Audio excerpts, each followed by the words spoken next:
Le dernier quart d'heure de Smart Bourse, c'est le quart d'heure thématique qui porte bien son nom ce soir puisque nous allons dresser le palmarès des thématiques d'investissement au terme, quasi-terme de cette année 2023 grâce aux outils et aux équipes de Galilée Asset Management et son président Ronnie Michali qui est à mes côtés en plateau. Bonsoir Ronnie. Bonsoir Grégoire. Merci et merci encore de nous avoir accompagnés tout au long de 2023 pour venir régulièrement décrypter justement la valeur des grandes thématiques d'investissement. Il y en a 25, c'est ça si je ne dis pas de bêtises, dans le codex, la grande encyclopédie des thématiques que vous tenez à jour chez Galilée avec des outils propres, des outils spécifiques qui apportent beaucoup de profondeur à l'analyse de ces grands thèmes d'investissement, Ronnie. Qu'est-ce qu'on peut dire ? Assez simplement, du palmarès objectif en termes de performance boursière, bien sûr, à l'issue de cette année 2023. Alors, comme vous l'avez rappelé, Grégoire, au sein de nos outils et justement du codex des thématiques qui est notre modèle propriétaire, on a créé des indicateurs thématiques pour chacune des 25 thématiques qui nous permettent d'étudier, de mesurer, de quantifier les thématiques et finalement de mieux les comprendre pour pouvoir appréhender leur potentiel boursier. Donc si on regarde pour l'année 2023, ici, au niveau de ce tableau, vous avez en médaille d'or, on va dire, Cloud et IoT, donc qui est la thématique...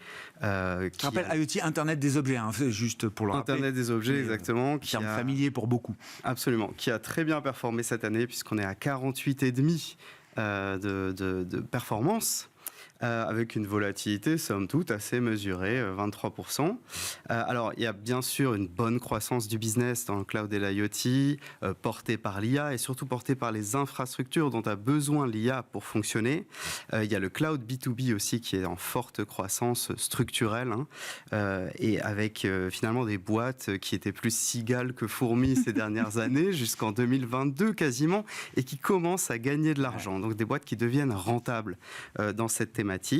L'année dernière, elle a fait moins 45. Donc c'est ça. Il faut rappeler. On aurait dû mettre, mais non, mais c'est voilà. Effectivement, mais c'est pour beaucoup 2023 est quand même aussi le revers, enfin l'envers du miroir de 2022. Exactement. Force est de constater qu'il faut acheter au son du canon, même dans l'investissement thématique. Et voilà, cette année, sur cette thématique, seules 3 boîtes sont en territoire négatif sur les 50 qui composent l'indicateur. Voilà. Donc il y a eu 2 phases dans l'année, bien sûr, portées par l'IA début d'année, puis portées par les anticipations de baisse de taux en fin d'année. Ensuite, on a la cybersécurité, à égalité finalement avec gaming et métaverse. Bon, je vais être plus rapide sur celle-ci. Les besoins en cybersécurité, ils augmentent énormément. La guerre aussi, les guerres qui se profilent en ce moment se jouent aussi sur le terrain des attaques informatiques. On a des boîtes dans cette thématique comme CrowdStrike ou comme Palo Alto qui font plus de 100% cette année quand même. Pareil, donc porté par l'IA, porté par la baisse des taux et porté aussi par l'essor de la cyberassurance lorsqu'on est attaqué maintenant, puisque tout le monde est attaqué, qui paye. Voilà. Enfin, on a gaming et métaverse. Assez forte disparité finalement dans cette thématique gaming et métaverse, où il y a bien sûr des acteurs du métaverse comme Meta, comme Coinbase aussi, et des acteurs finalement producteurs de jeux vidéo qui ont des bonnes perfs cette année, mais finalement assez disparates. On a Electronic Arts qui marche bien, on a aussi au Japon, parce que pas parler que des US, Nintendo par exemple, ou encore Konami qui ont bien marché cette année. Voilà. Ça, c'est pour le top 3. Attention, on arrive au flop 3. Et là, ça fait plus mal, à commencer avec les énergies propres. Moins 18,3 cette année. Impact colossal de la hausse des taux. Sur ces projets pour financer les activités à fort capex, et bien sûr. Et ce qui trinque beaucoup, c'est les énergies solaires qui sont massacrées, on verra peut-être tout à l'heure, et les éoliennes offshore principalement. Rappelle qu'effectivement, on parle notamment de sociétés cotées qui sont des développeurs de ces réseaux d'énergie renouvelable et que l'aspect financier d'un projet, effectivement, quand le coût du capital augmente et que les prix de sortie ont été fixés avant l'envolée des prix de l'énergie, ça crée un squeeze monstrueux, effectivement, pour ces valeurs-là qui ont souffert, qui ont connu des crashs même spectaculaires en Europe et aux États-Unis. C'est effectivement ça. on n'est que sur des sociétés cotées chez nous, chez Galilée. On ne regarde pas de start-up. Donc là, les performances qui sont indiquées, c'est vraiment des grosses entreprises. Des grosses entreprises, avec presque 30% de volatilité pour cette thématique énergie propre. Après, il y a défi alimentaire un petit peu. Je dirais qu'il y a à boire et à manger dans cette thématique, si j'ose dire, puisque on a finalement la moitié des boîtes à peu près qui sont en territoire négatif. Et puis, il y a eu bien sûr une baisse des volumes avec la baisse du pouvoir d'achat des gens suite à l'inflation, une hausse des matières premières et donc un pincement sur les marges. Et puis, médecine du futur, très rapidement. Alors, il y a des biotech qui font plus 40. La medtech, oui, c'est ça. Biotech, medtech. Alors, il y en a qui font plus 40, il y en a qui font moins 50. Donc, c'est très, très disparate. Finalement, il y a aussi des grands labos qui redoutent finalement les élections 2024 aux US, avec le prix du promesses qui sont toujours... Voilà.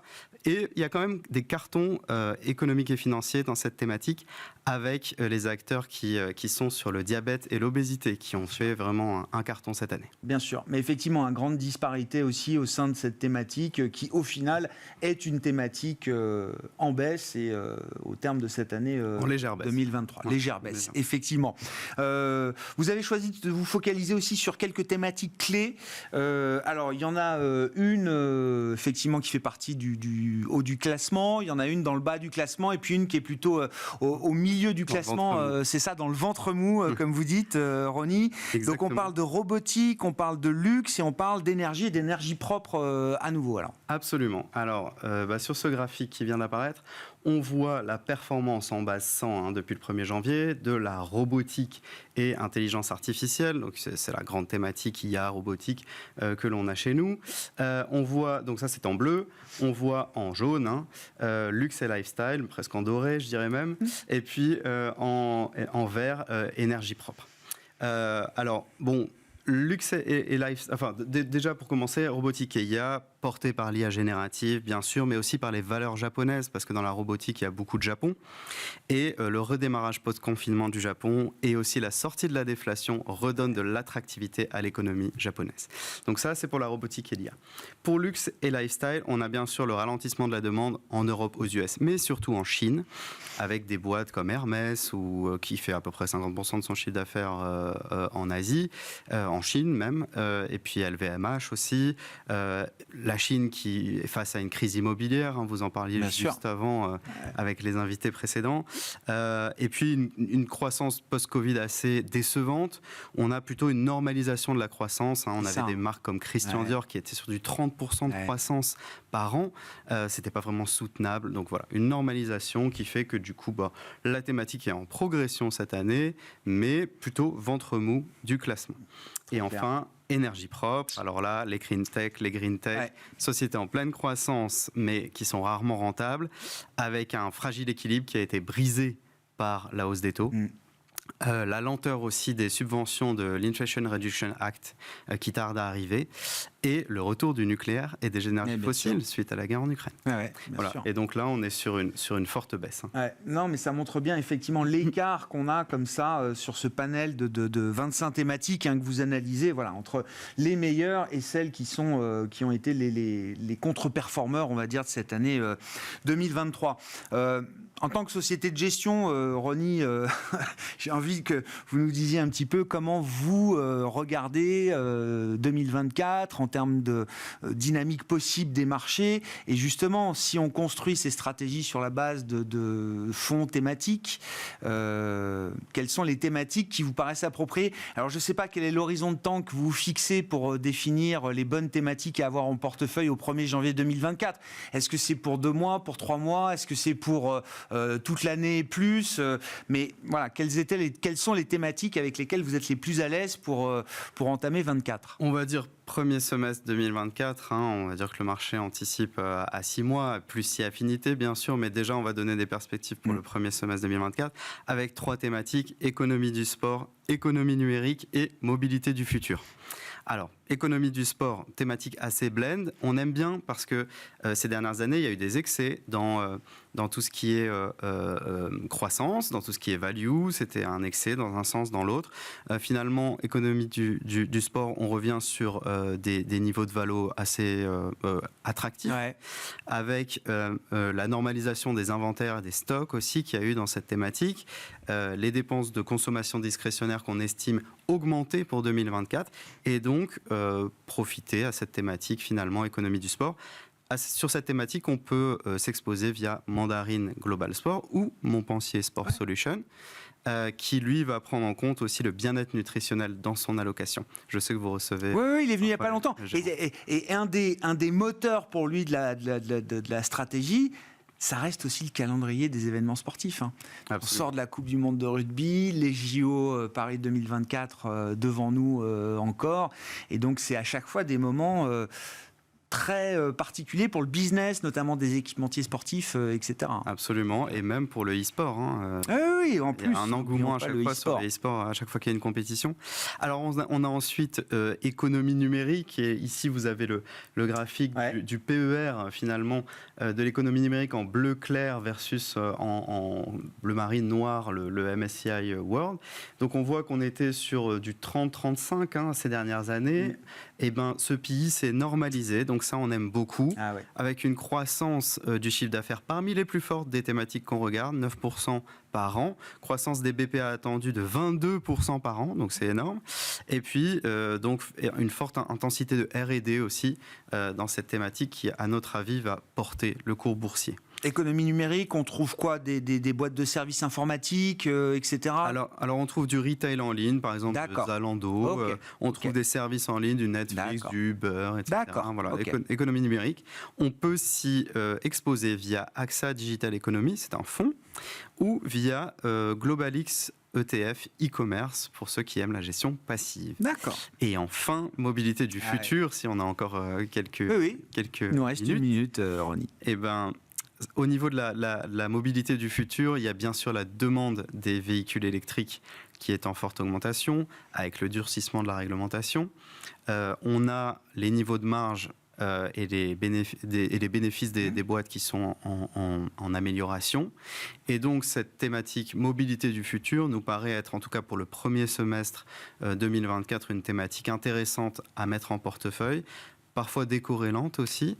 Et cette thématique, on peut s'y exposer via BNY Mobility Innovation Fund, qui a un biais plutôt US, 50% des entreprises dans ce fonds sont sur les US, ou bien un ETF, iShares Electric Vehicles and Driving Technology, pour la conduite électrique. Il y a tous les mots-clés. Voilà, c'est ça. C'est pour la conduite électrique et pour la conduite autonome, en tout cas ceux qui veulent investir spécifiquement sur ces deux pans qui sont les pans majeurs de la thématique mobilité du futur. Merci beaucoup Ronnie, merci encore une fois de nous accompagner tout au long de la saison et de venir dresser ce palmarès des thématiques à l'issue de cette année 2023. Ronnie Michali, président de Galilée Asset Management, qui nous accompagne régulièrement pour le décryptage des grandes thématiques d'investissement et de la gestion thématique dans son ensemble. Voilà pour ce dernier quart d'heure de Smart Bourse, à retrouver bien sûr en replay sur bismart.fr, et nous on se retrouve demain en direct à 17h sur Bismart.